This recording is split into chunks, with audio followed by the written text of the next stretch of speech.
to claim ignorance here, Stuart, because I was unaware that a full-scale civil war is raging in Myanmar. Is that the case? Yeah, it is raging, and you'd be totally excused for the ignorance, because I think that's one of the points, is that most people didn't realise it was going on.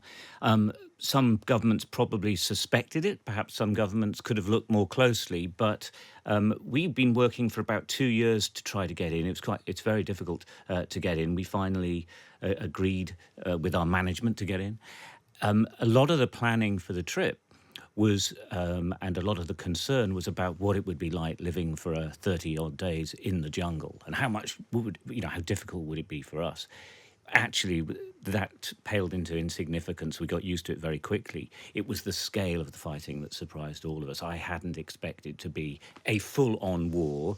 It's not the same as Ukraine, but it certainly feels like it. So tell me the situation that you uncovered there, and how, disparate and dangerous it is. What's actually happening there? Who's fighting who for a start? I mean, we hear big stories about the Rohingya, or we did until, a couple of years ago, but this is a completely separate situation. It's separate, but they're sort of getting linked. Basically, the junta army is engaged in a civil war with groups in states all over the country. Those groups are united in their dislike of the junta, but they're not working that closely together. Some of them are armies that have been fighting for years. Other are militias that have set themselves up. But there is an ongoing and increasing a number of people, young people particularly, who are leaving the major cities and joining the uprising. And I think that is why in the past uprisings could be put down because the government forces are well supplied. Both Russia and China give them all the weapons they need. But there's a groundswell of people that are now prepared to fight. What we found was destroyed towns and villages, everywhere. Internally displaced people, hundreds of thousands, perhaps millions of them, absolutely everywhere. And schools, hospitals, places of worship regularly bombed by the government. That's trying to break the will of all of these people. Now, a lot of them they're all ethnically different, and they often speak different languages to one another. But this campaign, it is definitely a campaign to terrorize them and to break the will. It appears to be failing. And I think this is something that the junta is perhaps underestimated, and it's now beginning to get with the page that actually this isn't going away at all. So I suppose a few questions. Is the country operational in any sense? It sounds like anarchy is the situation. In terms of the infrastructure and so on, schools closing, all of that. And also in terms of the possibility of them winning against the junta, is anyone supporting them anymore in terms of military weapons and things? Because you imagine that the majority of the world's attention has turned to Ukraine, and I wonder how much support they have from the international community against, an extremely repressive regime. Not much is the best you can say.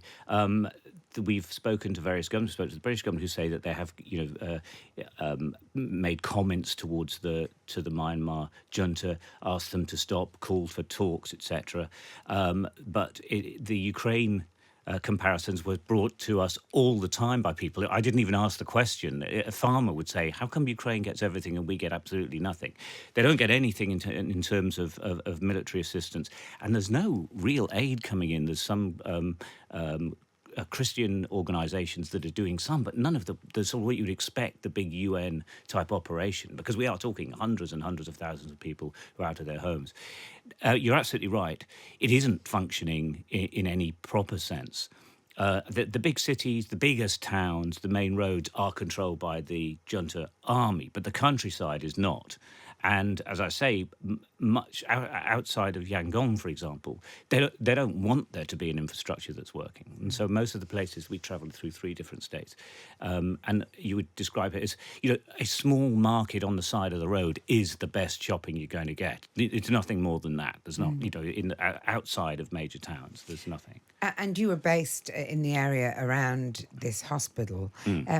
just finally, I mean, what is the scale of the suffering for people who are victims of this war? It's terrible. There's an awful lot of artillery being used, the constant bombing from the skies by jets, and there are landmines absolutely everywhere, which men, women, and children are stepping on. So it is awful. And there's this is one hospital in one area, but it's There the are same equivalents. all over, but there's not enough by any means. And so people are suffering in really terrible, what is actually a terrible tragedy.